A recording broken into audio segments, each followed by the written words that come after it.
ជំរាបសួរពុកម៉ែបងប្អូនទាំងអស់គ្នាចាថ្ងៃនេះជួបនាងខ្ញុំសាជាថ្មីម្ដងទៀតហើយជាមួយនឹងការស្ងោរប្រយោងជ័យជាមួយនឹងឆ្អឹងជំនីជ្រូកចាដូច្នេះយើងទៅមើលគ្រឿងផ្សំទាំងអស់គ្នាមានដូចជាប្រយោងជ័យ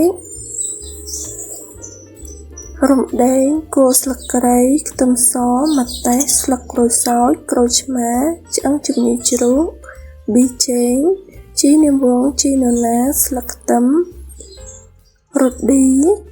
ទឹកត្រីស្ករសចាគ្រឿងផ្សំរបស់យើងមានតែប៉ុណ្្នឹងទេដូច្នេះយើងទៅមើលវិធីធ្វើទាំងអស់គ្នាចាជាដំបូងយើងដាំទឹកឲ្យពុះបងអូនចាដូចនេះខ្ញុំបានបង្ហាញបងអូនអញ្ចឹងបន្តមកទៀតយើងដាក់ជាមួយនឹងស្លឹកក្រូចសើចគល់ស្លឹកគ្រៃចារំដេងម្ទេស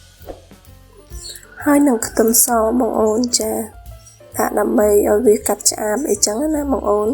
បន្តមកទៀតយើងដាក់ទឹកត្រីបន្តិចរ៉ូឌីបន្តិច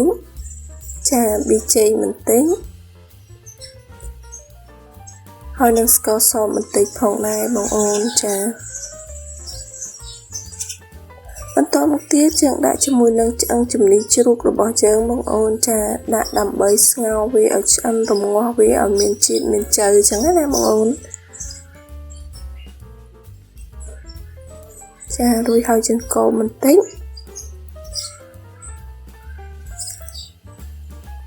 ចាមើលទឹកសម្លយើងពុះហើយបងអូនចាមកល្មមសាច់យើងឆ្អិនហើយយើងដាក់ជាមួយនឹងផ្លែត្រយូងចេកដែលបានយើងដែលយើងចិតរួចចឹងណាបងអូន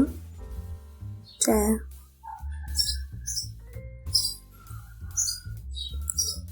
រួចហើយ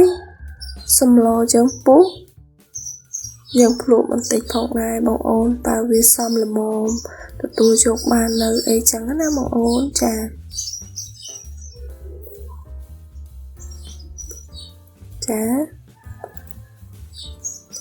ចាម្ហូបយើងគឺឆ្អិនហើយបងអូនគឺទំនងមែនតែនចំណែករសជាតិគឺឆ្ងាញ់ណាស់បងអូនចា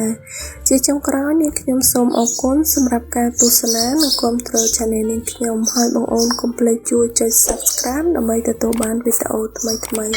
សូមអរគុណ